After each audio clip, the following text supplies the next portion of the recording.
Welcome to Constructive Curiosity, a podcast that promotes personal growth, authenticity, and helping others through inspirational messages, techniques for success, and interviews with extraordinary people. Follow and subscribe on YouTube and Instagram at Constructive Curiosity or listen on your preferred podcast platform. The journey begins now.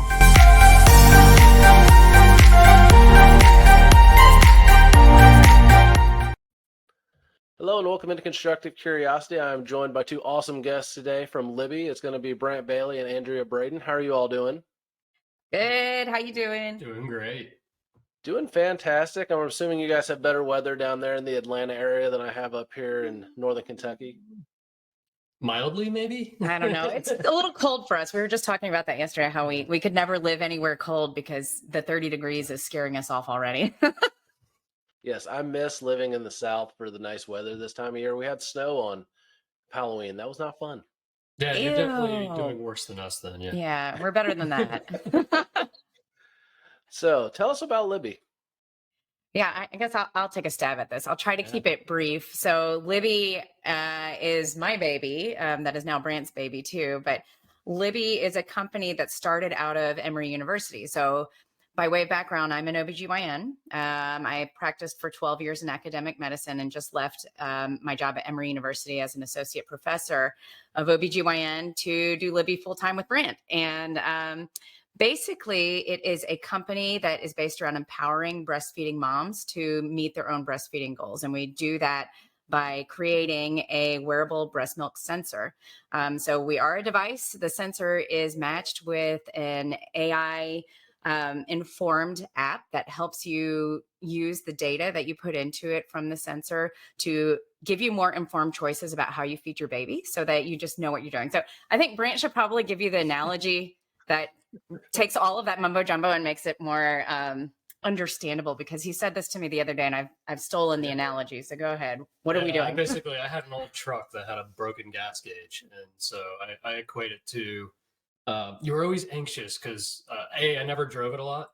And B, I couldn't remember the last time I filled it up.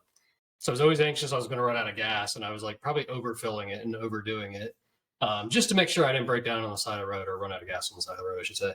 And so I kind of equate the mother's journey to they're anxious about their supply because they don't have a gas gauge. Yeah. And I mean, so right now, as it stands, there's really no way to tell how much milk is in your body. And so what I see as an OBGYN is tons of anxiety and depression around your milk supply and always trying to do all these things to keep up and make sure that you're not starving your baby. And so Libby is the first product out there that actually gives you real-time insights into how you're doing so that you can calm down, relax a little bit, know that you're doing okay, because most of the time people are doing okay, and really help with the number one reason that people stop breastfeeding early, which is perceived insufficient milk supply, which is just the fear of not having enough milk, which turns into actual not having enough milk. So yeah, it started at the university. I was looking for somebody to fix the breast pump, actually, and Emory has a Georgia Tech collaboration. And they told me there were students there who needed projects. And I'm like, somebody should fix this breast pump because it's terrible. And at the time I was breastfeeding the third of 5 kids. And I was like, I can't believe I'm still dealing with this stuff. And flash forward several years, applied for a grant funding program. We ended up getting almost $400,000 in non-dilutive grant funding just to kind of get the product started. And many eons later, I convinced this wonderful man to join me in life and in business. And so Brant now is our COO, and he has such an ideal background for just kind of organizing all the business things. But it's been a wild ride, and we're so excited. Mm-hmm. Yeah, and I'll say the Libby journey has been kind of winding to get here too. It started off as a breast pump innovation company. Then we pivoted to an app-based company to help women in their breastfeeding journey. And that was mainly due to, I think you we were having a baby. Oh, yes. The co-founder was having a baby, so bandwidth was really low. We kind of thought that could be a good route to go. The further we went down that path, though, we were like, we need to pivot back to something else that's more tangible. And so along comes the sensor idea to actually sense what's going on in the mother's body and help them reach their goals. So we've pivoted again. So, in terms of lessons learned, it's, we look back and obviously we wish we had gone straight to the sensor to start with, but it seems like this is kind of a small business, startup type of thing where we just stumble our way through it until we land on what it is that actually speaks to the market and what we're doing. Yes, product market fit. We feel like we finally nailed it now, and we're headed in the right direction. Mhm. So That's just kind of what you got to do in those situations. You got to find what's right, what the niche is, what the product actually needs to be for the market. And being a father of four, we talked about before we started here. My wife's been a doula. She's done breastfeeding. That is huge. This is going to be groundbreaking for that community. People who want to breastfeed, and I feel like most people probably do. They want to try Mhm. it, but like you mentioned, Andrea, they get intimidated, or somebody says, "Well, your baby's not getting enough food." But they are. It's a natural process. And now you can feel comfortable knowing that it's not just hearsay. It's not an old, example from people from generations past. Because I feel like there's a big stigma to it for a lot of the older generations as well. absolutely, Yeah. absolutely. Yeah, this product's going to give you the ability to actually know and Yeah, see. and I want to point out one other really distinguishing feature that we have in our company is that, as an OBGYN, I know the person who's making the milk really well. Like I follow people throughout their whole pregnancy and the postpartum. I know the anxiety, depression. I know the risk factors for, things that can make your milk supply lower when that actually is the case. And I forgot to mention, I'm actually an IBCLC. So I'm a board certified lactation consultant as well, which is kind of weird for a doctor, but I did that. So You I'm got it all. technically a breastfeeding medicine specialist if we had to pick something, but that just means that instead of the focus being all on like this part of a woman's body, just the breast and everything's focused around that and feeding the baby. We're taking a mom first approach and we're taking in all of those common risk factors to depleting your milk supply early, like sleep and illness and not eating enough, not drinking enough, and kind of putting that at the forefront to help the users know that, like, hey, you're normal. And this is what happens when you don't drink 16 glasses of water a day. There are little behavioral changes that we're trying to affect and almost create healthy breastfeeding habits to help people meet their own goals. Well, and I think the other idea to help remove anxiety is to show a pattern over the day. So like maybe the mother produces more milk in the mornings versus the evenings, and they start to think there's a problem because they don't have as much in the evenings when the total throughout the day is exactly what the baby needs. So we're like, you're doing fine. Just stay the course.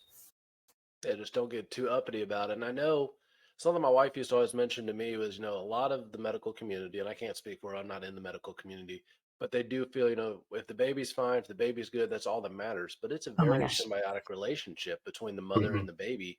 And if you don't worry about the mother, the baby is going to suffer. So you got to get Oh, it both ways with that.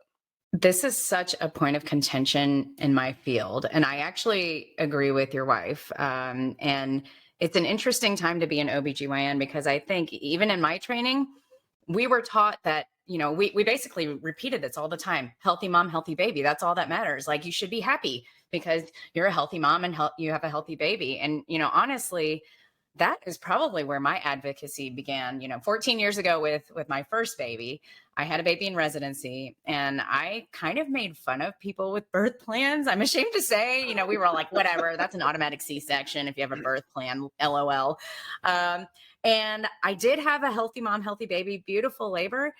And what shocked me was I couldn't talk about it for a year without crying. And I couldn't figure out why I was so upset and why my birth experience mattered because I had been taught as an OBGYN that part doesn't matter at all. And it changed me as a doctor. It changed the way I looked at my patients. It changed the care that I delivered because I was more informed from my own experiences. I'm like, actually, this is not something to take lightly. And the evidence to that is last year, mental health disorders in mothers actually surpassed hemorrhage and high blood pressure disease as the number one cause of pregnancy related death in our country at 22%. It is a huge problem. So as far as the knowledge that your wife is bringing to this in the doula community is that we can't keep on minimizing mom's experience of birth. There is a very real disconnect there if we don't take into account the person being healthy. And in our country, the culture is really to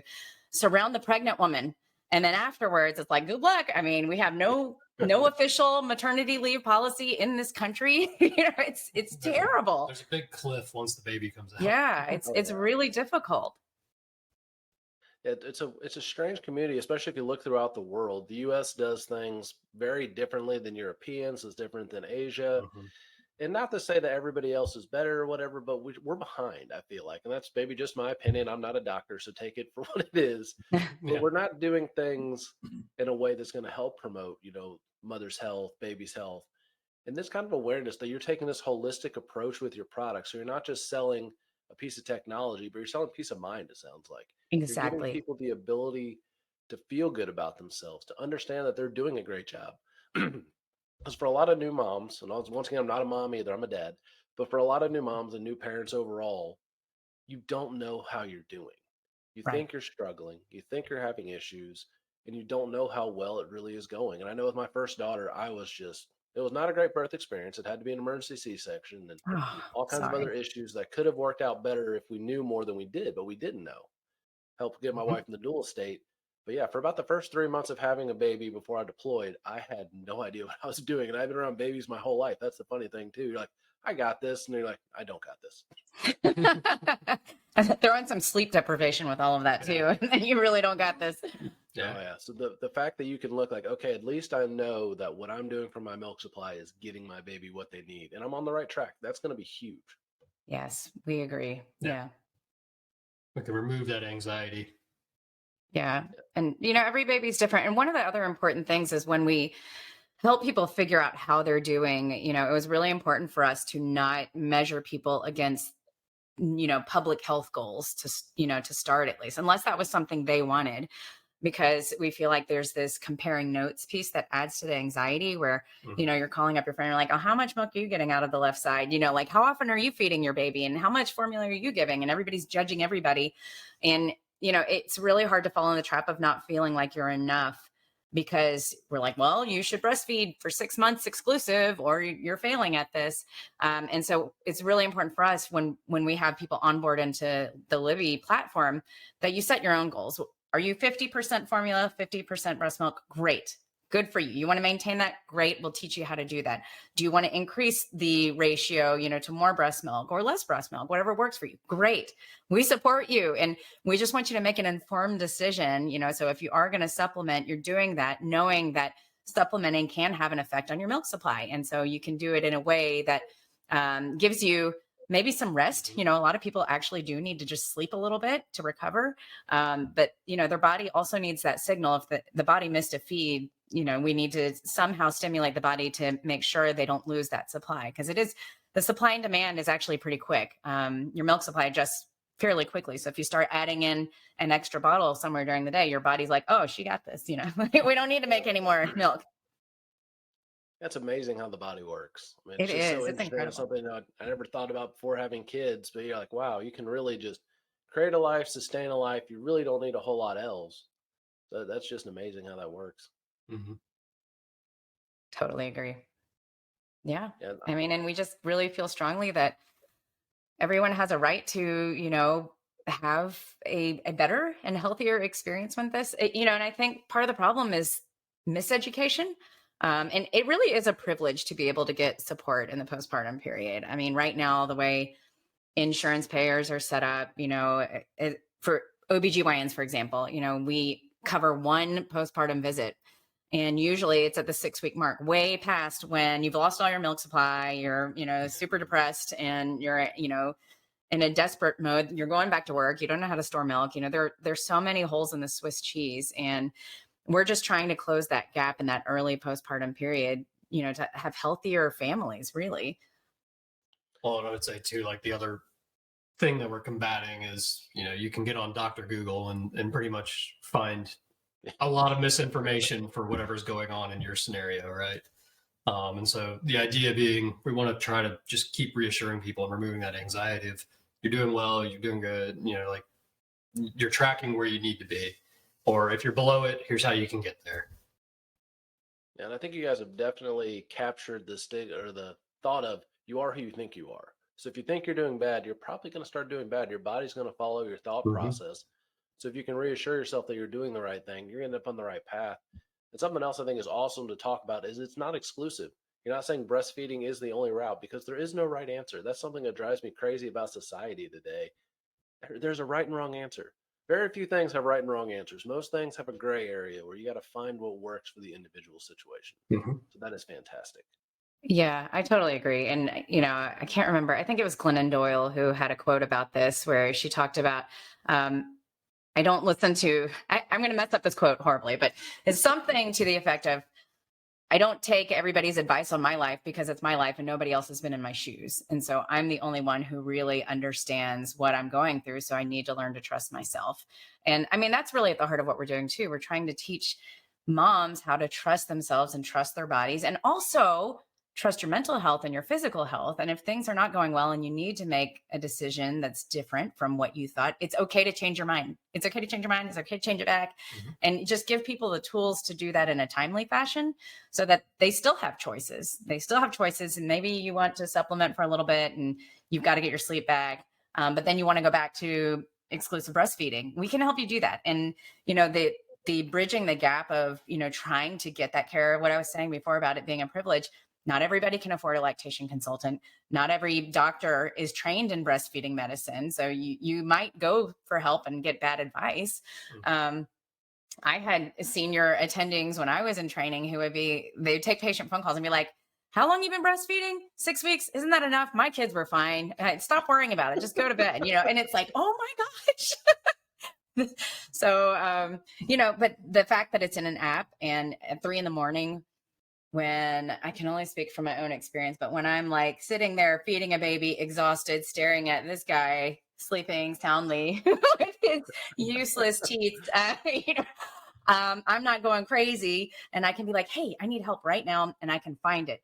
And the other really interesting piece to our platform, they're not useless, by the way. They're not useless. I didn't mean that. That was a joke. But they're useless for feeding babies. They don't make milk. His don't make milk. No, So I'm very disappointed in them.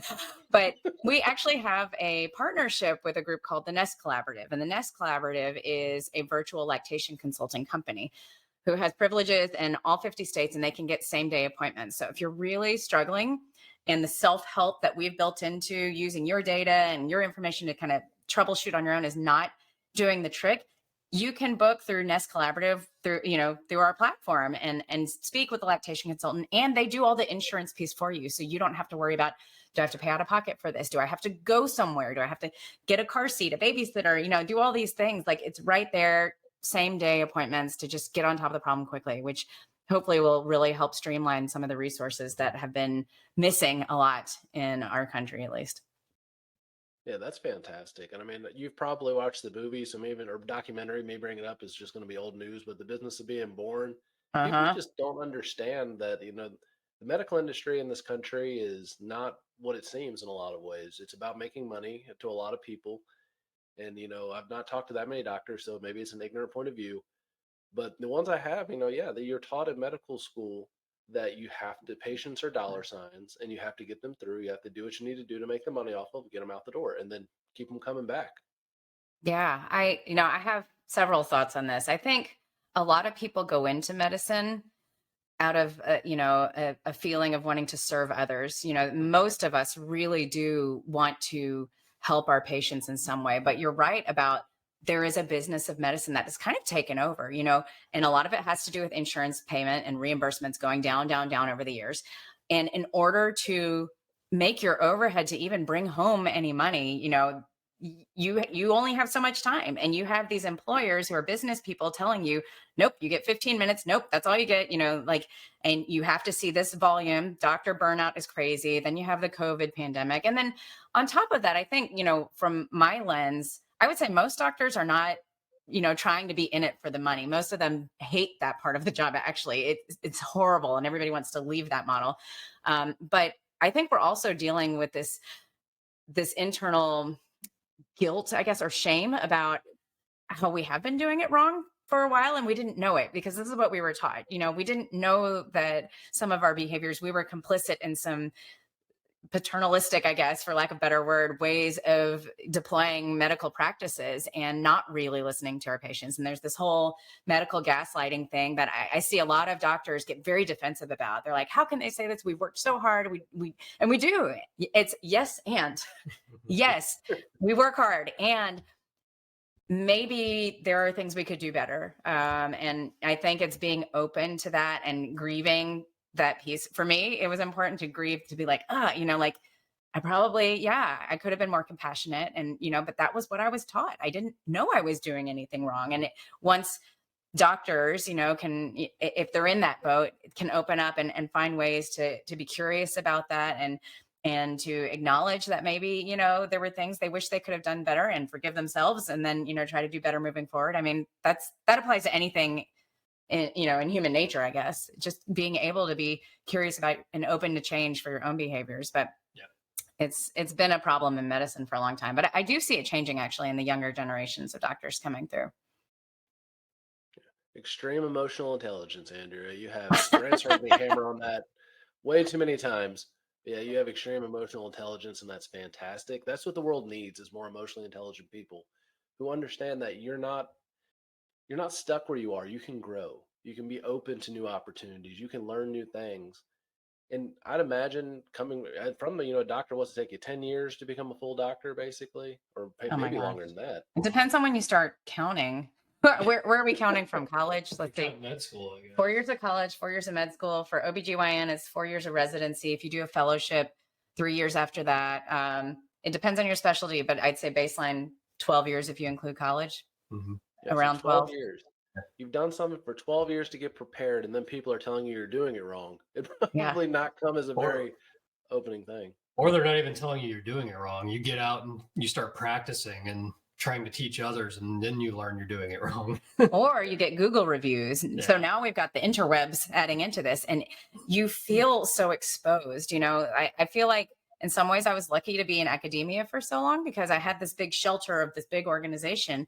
But people in private practice, it is really difficult, and it does affect how you practice, because anybody can write a review about anything, true or not, and it's out there, and your reputation could just go to the toilet very quickly, based on a very one-sided view. And who has the bandwidth, with all the financial pressure and everything, to answer every single thing? You're only one person. And so I think the whole structure, I mean, Brant and I talk about this all the time. We don't know how long this private practice model will last, but then if you aren't in private practice, now you are subject to these higher ups or business people who then create more demands on your time and less pay.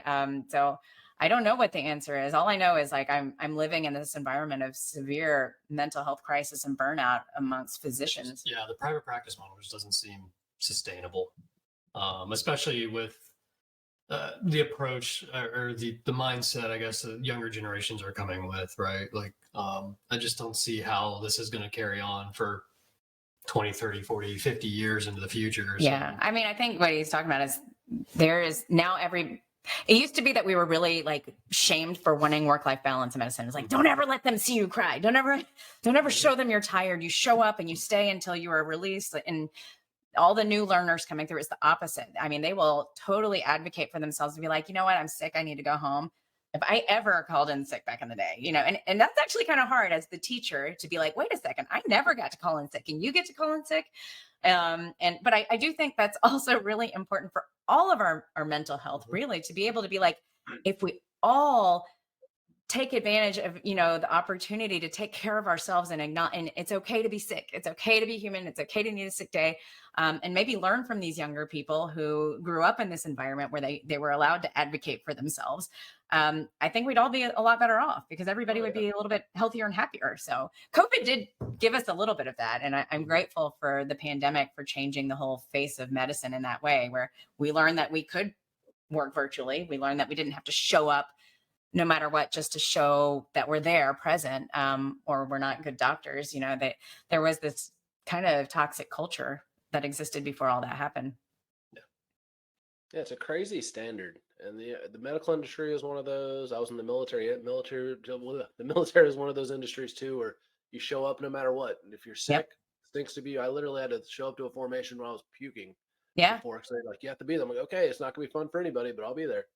Oh yeah. No, same as a resident. I mean, I remember coming in, driving, I'd pull off the road to get sick and come back in. I was calling people and asking them if they could bring me meds, because I needed to be there.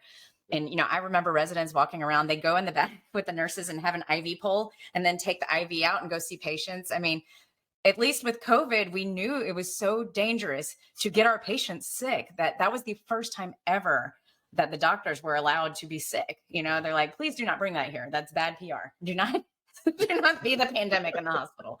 But we still struggle with it because, staffing shortages and whatnot. You're like, but am I really sick? Like, how sick are you? and due to the burnout problem that we're seeing, it's like, it does seem like that's becoming a bigger issue now, because whereas maybe before there wasn't as big of a staffing issue, you could call in sick, and now there's a staffing issue, and who are you going to get to cover? Yeah. I mean, it does put a lot of pressure on the other people who are there. Somebody once said, I know I'm getting way off topic, but I think this is really important. Wherever you want to go. Yeah. One of my colleagues actually said, it's really interesting that in elementary school, for example, if a teacher gets sick, they get a substitute teacher. They don't take your entire class and dump it on another teacher. Like, you call in help, and we don't have that setup. So as much as we say, call in sick, it's fine. We have sick days. Nobody uses them because we know what happens. We know what happens. It crunches the whole system, and everybody else is stressed out, and you feel really guilty because you know that your being sick has affected everybody's day.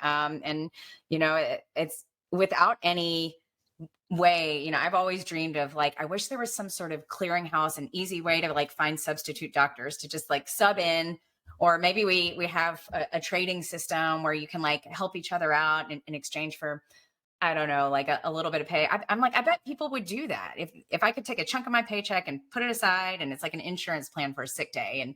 And then we don't feel so guilty because at least you're getting paid for the extra work that you're doing. But as it stands, there is no other person. If you're not there, you either cancel a bunch of patients, which definitely affects the bottom line, but then you're also getting the bad reviews online, or somebody else has to pick up all that slack until you're better. And so how do you fix that? How do you have healthier doctors when there's no system in place for a substitute doctor to fill in? It's challenging. Well, there definitely has to be a system. There's got to be something out there, and you'd wish that the business people would use their business acumen and actually figure that out. That's maybe somebody will listen to this and figure it out for us. Redundancy. Yes, exactly. You got to have some kind of redundancy, or a pool of part-time doctors who can jump up to full-time. I mean, I know nurses have a little bit of a different model. They have with the PRNs or whatever it is, with their part-time nurses who can get called in for different things. So if you can do it with a nurse, you can do it with a doctor. You just got to figure out how to make it work. So we had this experience on a aircraft or a flight recently, and it kind of makes me think of this. There's a lot of things that get pulled into the medical world from airlines and their practices, checklists and such. But we're sitting on the tarmac in the plane, everybody's loaded up, flight attendant gets sick, and there's another doctor on board. This is when we were flying to Costa Rica. There's another doctor on board, and he's like, I don't know. I think she probably shouldn't fly. And I think they got somebody from the airline to come out, one of their physicians, and they checked her out. Right? Yeah, we recommend you go home. Like, you're gonna have problems in the air, and then they're gonna have to divert. Like, it's just a bigger issue. Yeah. So they call up whomever they call up, and get a new flight attendant sent out. They're I think we sat on the tarmac for an extra 50 minutes or so.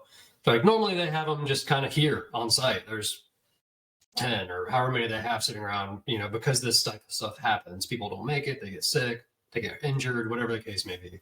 And so they got to sub another flight attendant in. So they subbed another one in. I think ours maybe had to drive in from somewhere else. It was a long wait on the tarmac. They lived nearby and they had to drive in, but because I was like, that's definitely a lot longer than it would normally take to traverse the airport. They had a system for it, though. Yeah, but the point is, there's a system in place that when this occurs, somebody is available and they come in. There may be a mild delay. We still made it to our destination roughly on time. I think we were like 15 minutes late. So, it wasn't even a big deal in the end. Yeah.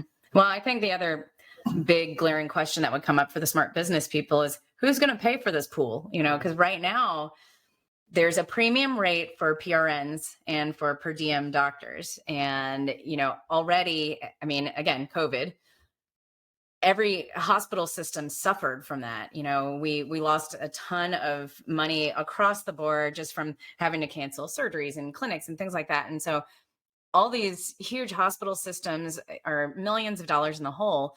And now you've got a burnout workforce too, and everybody's leaving in droves. Who is going to pay for? I think it's a great idea. I think we should have a PRN pool, and maybe a national PRN pool where you can just, you know, pick somebody and they can go in and, you know, be parachuted in and just drop in and do what they need to do. It's like Upwork, but for doctors on standby. Yeah. I mean, I could do that job. That'd be fun. But it's a big ask, you know, and credentialing is another huge piece. You have to be credentialed to work in the hospital. So we would have to update the way hospital credentialing, you know, happens. So but it would be great. I think it would make a huge difference and I don't really think it's a money thing. I think what they're seeing now as physicians now, especially the new ones, boy, you can't pay us enough to work like that. We don't want to work like our, you know, older attendings used to work. It was horrible. They see like 80 patients a day. Yeah, they made $1 million a year, but like, who wants to do that? Who wants to be a slave to the job like that? Nobody wants that anymore. But now we're stuck in this system that was built for that type of worker, for somebody who works like that, who has a stay-at-home partner taking care of the kids and doing all that. And we're seeing the modern families coming through and being like, no, I want to be home. I want to participate in my family. You know, I don't want to outsource everything, and I don't have to. Well, and I think too, in a broader sense, you're seeing workers in general across multiple industries move towards that idea, right? Like, what was it like? I think Adam Grant had posted something the other day. It's like, you know, stop making your employees drive in 5 days a week. They're like, that's gone. It's hybrid is where it's got at. So it's like hybrid workforces. I personally prefer remote, but I'm like, you know, we live in Atlanta. I calculated out one day. I used to commute every day to a job, and I'd spend on a good day about 2 hours in the car, you know, both ways. So 2 hours total, 10 hours a week. You know, you extrapolate that over a whole year, and I'm like, oh my God, I'm spending like weeks in the car. Yeah. Mm-hmm. Well, and I think, you know, that also brings up, I forget who published this calculation, but I'm sure you've seen it, Casey. There's this thing where it looks at how much time you spend with your kids and like your life experiences over time. And then, you know, as you age, how uncommon it might be that you would have X experience. And so when we just talk about our 5 children, you know, we're like, oh my gosh, we have a 14-year-old. Like, we only have 5 summers left with her. And then it just jumps off a cliff. Like the number of days that we have with our kids are finite. And, you know, like, and life is short. We learned that too in the pandemic. Life is short. And I was talking to the 7-year-old the other night and, you know, trying to convey to a 7-year-old as best I can the idea that, you know, if you live to be 100, the parents, we're really only in your life every single day of your life for maybe 20 years if we're lucky. Like, and then, you know, I see my parents a few times a year, you know, like they live 6 hours or more away. It takes a lot of effort to get in the car and go there, get the kids, find a free weekend when she's not working or we don't have something else going on that we can go do that. So like it becomes very difficult. It does. Yeah. So, you know, I think that goes to the YOLO point, I guess, of you only live once. I think Brant and I are very aligned in our values of we've got nothing to lose and, you know, everything to gain from just putting our dreams out there. And we both were feeling quite trapped, I don't know, probably 5 years ago in our jobs and just feeling like, okay, we worked so hard to get here and this is it. This is what I'm going to do till I'm like retired, you know, like I don't know. I think there's this disenchantment piece of, because I honestly, I feel like I buried my head down, probably like most people. And I was like, 5 years old, I'm going to be a doctor. And I just like trekked along, check the boxes, you know, like I'm going to have babies, check. I'm going to get married, check, you know, get the house, get the schools. And I was like, I am killing this, you know, it's awesome. And then I woke up one day and I'm like, I have no time. I don't even know who I am anymore. I've done everything for everybody. And is this it? And, you know, we talk about travel, for example. And, you know, we talked about spending time with the kids, but we love to travel and we will sacrifice a lot of things just to be able to travel because that fills our cups. And it's very important. And we know, when we're 80, if we're lucky enough to make it that far together, we probably won't be trekking through Peru, so we only have a finite amount of time to even We're do gonna be those on one of things. those Viking cruises going down the Danube or something. The easy trips. So you guys definitely get it. And like, so you're speaking right to my heart there. And that's a lot of people, we're roughly around the same age. I'm not going to guess at everybody's precise age. I should know Brant's, but I think I've forgotten at this point. But, we're all about in our 30s. And that's where our generation is starting to hit a wall. And then, like you talked about, like everybody puts their head down. They're like, I was in the military for a decade plus. This is what you're going to do for 20 years, just like everybody else does. And you're going to retire. And at some point, I was like, this isn't for me. And I had a friend who was a police officer, same way. This just isn't for me. But that's what you were told as a kid, is that you pick a career, you stick with it for 20 to 40 years. And that's how life is supposed to be. You go to work, you come home, you go to bed, you wake up, you go right back to work. That's not what our generation wants. And that's what drives the older generations crazy about millennials. I put the word out there. It's terrible to say, but millennials, it is a thing. It is, whatever. Yeah. But, it's not a crime to want to enjoy your family. It's not a crime Yeah. to want to do something you enjoy in life. You only get to live once. And if you're just miserable waking up every single day, find a different path. Yeah. I mean, I will amplify what you're saying and add that, as my great, I had a therapist who I quote all the time. She's just so good. I loved my therapist. And she worked with me for a long time on some of these millennial mindset things. And one of them was, hey, it's okay to change your mind. And I tell myself that all the time. Like it's okay to have said yes to something and then realize it's not for me, and to change my mind and do something different. And I don't think we were brought up with that value. Actually, No, not at all. we were taught that, well, you committed, now you're in. So you made a promise. You made a promise you were going to be a doctor who, was in private practice for the rest of your life, or, take anything. And I think for me, at least, it's been, this journey really opened up when I realized it's okay for me to say no. And if it's not a resounding yes, it's a no. And it's important to have those boundaries and to identify like what makes me happy. And especially in the world of social media too, like I was really addicted to that outward validation. It almost wasn't real to me if I didn't get, especially in academia is the worst about this, right? Like lots of accolades and praise and national and international, recognition for the work that I do.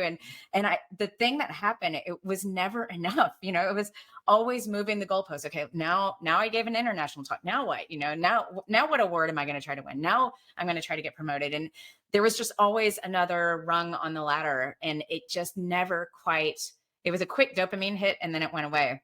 Yeah. And what I realized with my therapist too is that I was doing it for that external validation, for other people to tell me that I was doing a great job because I checked all these boxes and did it all in that order. And I really needed to kind of quiet and listen to myself and actually practice not putting it out there. If I did something good, trying really hard to enjoy it for me and not even tell anybody, which was really hard. Don't tell anybody that you took a good picture. Don't put it on Instagram, just enjoy it for you because you like it.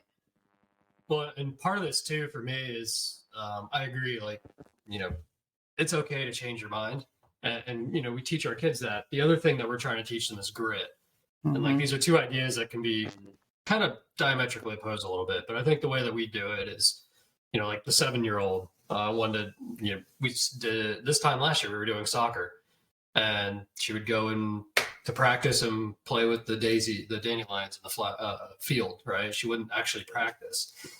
And so I had to take her aside, just talk to her like, hey, it's okay if you don't want to do soccer anymore, like, or, after this season, but we're 3 games in, we're kind of committed to it for this season. So we need to see through what we've committed to. And then if you don't want to do it anymore, we don't have to do it anymore. Like, yeah, it's a balance. And having kids, I'm sure, trying to encourage them to expand their boundaries. I mean, this is an adult problem too, right? Encourage people to be like, why don't, we worry so much. The fear is so much harder than the actual doing of the thing, taking the leap of faith and trying something like, limiting performance beliefs. That's the phrase I was thinking of. We oftentimes, kids and adults, will think of, well, I can't do this because of X. And I went to this leadership conference one time where she actually had us all identify our limiting performance belief that held us back in our careers. And she actually made us go through this exercise of like a shopping bag. And she's like, you bought that idea. you're going to return it. And we went through the act of like saying, you know what? I don't have to do everything or, the whole world will fall apart. So I'm giving back that idea. And, I'm not accepting that anymore. And so, I think all of these things interplay. We try to teach them to the kids. And when it comes to soccer, or, our 8-year-old yesterday who said he can't ride a skateboard because he's scared because it has no walls, but he's willing to drive a car. So, trying to one of these is significantly less safe for an 8-year-old. It's a balance of like, yes, we want you to try new things. And, like, what is behind that fear? Why are you saying that what are you scared of? And is that valid? I mean, of course it's valid for him. Who are we to tell him what he's feeling? But the grit piece does bring in another layer of like some sort of accountability, I think is maybe what we're trying to teach. Like, it's okay to change your mind. And, there should be some sense of accountability for things that you do commit to. And how do you know if you didn't actually try it all the way? If you showed up to the party that you were nervous to go to and you came in, you're like, nope, I came and I left. I didn't even try, I saw it from the street. So we're winding down here. So I got a final closing question for you all. And I've never had two guests on here, so this will be interesting to see. I get two different perspectives at the same time. So if you could go back in time, and I picked this time period because, it's a very pivotal point in most people's lives. You're going from middle school to high school. If you could talk to your 14-year-old self, what would you say? You want to go first? Or Okay. Gotta think about that. I'll go first.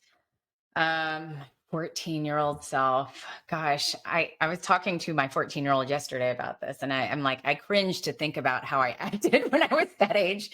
And I try to deny that. They have a phrase for this. I don't know if you've heard it. Pick me girls. I had to ask my kids what that meant, but it alludes to kind of this fake personality of like, you're trying to fit. We called it fishing for compliments. And I don't want to say I did that, but I might have done that back when I was that age. But, you're so insecure going into high school. And I worried about feeling accepted so much. And, I think if I could go back and say one thing, it'd be, you'll find your people are out there. Maybe they're not in this one setting, but some of the most rewarding experiences for me have been seeking out. And for me, it's been conferences, like trying out this new breastfeeding conference, or, I went to the hospitalist conference. And both of those experiences, it was the same thing for me. I was like, oh, my people, like there are other people like me who like the same things and value life outside of work and love breastfeeding. And, like, I'm not a weirdo. I'm not weird for liking what I like. I am who I am, and I shouldn't, no shoulds or shouldn'ts, but I don't need to change who I am to fit into some mold. I went to a very preppy Catholic high school where, we had all the sock trends, like we you'd all try to dress the same and have the same hair and everything. And like having uniforms. Oh, we worked on those. We had trends within the uniforms, but I was so caught up in not looking different, and hello, I'm Asian, growing up in Alabama, I looked different, but I was trying so hard to blend in. And I think just you are okay. And you're great just the way you are. And the differences are what make us human and special and amazing. And learning to embrace that early on, I think would have been awesome. It's hard to do, but Okay. So in terms of going from middle school to high school, I think in my mind, where I go is my advice to myself would be the world is bigger than your experiences in your middle school to high school. I try to think back of how those may have defined me as a person nowadays. And I feel like the impact is fairly minimal. It's all of my experiences in college, travel, partners, friends that I've made along the way that have really shaped me into more of who I am today than those experiences. And so I know when you're living in it, it's what's the analogy? You can't see the forest through the trees. You live in a bubble, right? Like our kids are living in a bubble. This is their world. This is everything. But there's other middle schools and high schools. There's other elementary schools. And everybody's experience is different. And when you get out into the world, that's really where you create your life and your life experiences. And so I think that's kind of my advice to myself is just try not to get too hung up in this life or what people think here, because I mean, the world is so much bigger than what you're experiencing. And to that point, that's why we kind of are trying to bleed our love of travel into our kids. And, we're taking them on a trip in our winter break that's somewhere international that they've never been before. So we're like, we want to open their eyes a little bit to something different. Yeah. I mean, I think we're both still so mesmerized when we go to other countries. And I always am fascinated. I'm like, wow, these people live here and this is their house. And I wonder where I would live and where would I work and where would my kids go to school? And I think that's so important to shaping your worldview and your experiences. And also not to minimize what your middle school self is experiencing, but to get a little perspective from it and realize that, it's a tiny little speck in a huge big world. And if you just broaden your horizons a little bit, I think my first international trip I paid for myself, and I was in France, but I found myself wandering around, and you could walk down the street and people would have their doors open. You could see into their house. And I'm like, and to your point about like, people live there, like that's their house. Like I didn't go in and wander around and like open drawers, but I'm like, you get insight into like what's going on and how people live. And it's vastly different than your experience. And I found that just fascinating. No, those are both fantastic points. And, something that I told my kids, the first 18 years of your life feels like it takes a really long time. The next portion does not seem like it takes long at all. Yeah, you're going to be our age really fast. Exactly. Do you even remember your 20s? No, not really. Not really. No. Yeah. That's always cracks me up when you watch TV shows and stuff like, oh, your 20s are such a huge time. My 20s were a blur. Oh my gosh. I felt like I woke up and I was 30 and I was gonna say, I don't feel like you're really an adult until you're like 30 or almost 30. So like, yeah, it just kind of probably like the biggest blur. Yeah. You're a teenager, but you are able to buy alcohol now. Like, yeah. That whole decade is really kind of. And at some point rent a car. Yeah. So tell us what we can do to support Libby, or tell people where they can follow you. Yeah, I mean, the first place to follow our journey would be on our website, Libby.com, LYBBIE.com. If you want to follow my professional journey, which is, kind of going in parallel with Libby, you can just go to AndreaBraden.com, AndreaBraden.com. And then, finding us, I guess that's the most, we have an Instagram page. But our social media isn't. We need to hire not very strong at the moment, but the next generation person to do our social media, not millennial to do our social media. But if you go to those websites, there will be the social media link to one day worthwhile. I think we all jumped off the train on Facebook. We're like, okay, I can do this. Yeah. Then Instagram and Twitter is just like, yeah, I cannot do Twitter. I don't know. I'm on Facebook anymore. I'm on Instagram, but like I'm on Facebook. But I use it to post pictures of travel that friends and family can see. But now TikTok is where people get a lot of their knowledge, especially young moms. And I find it so intimidating. Talk about video editing. That one is I don't know. That's a platform I am not on, and I don't have any desire to be on it. It's just too much. I think I downloaded it, and that's as far as I got. I'm on it, but I neglect it. I was going to use your login to look at it. Go ahead. I'm not using it. Is there any closing thoughts? Anything else you'd like to share? No, I mean, this has been so wonderful. Thank you for the opportunity to just let us talk this out. This is kind of what we do every day. Let us ramble. Let us ramble. We go on walks every day, and this is the stuff we talk about every day. So it's great. We love sharing these ideas and also bouncing them off of you. I feel like it's always, there's always stuff to learn from talking to other people about their view on life experiences. So thanks for the opportunity. No, absolutely. The pleasure is all mine. And if you need anything from me, just reach out and let me know. Thanks, Casey. Thank you, Casey. Thank you. Have a wonderful day. You too. Bye. Bye-bye.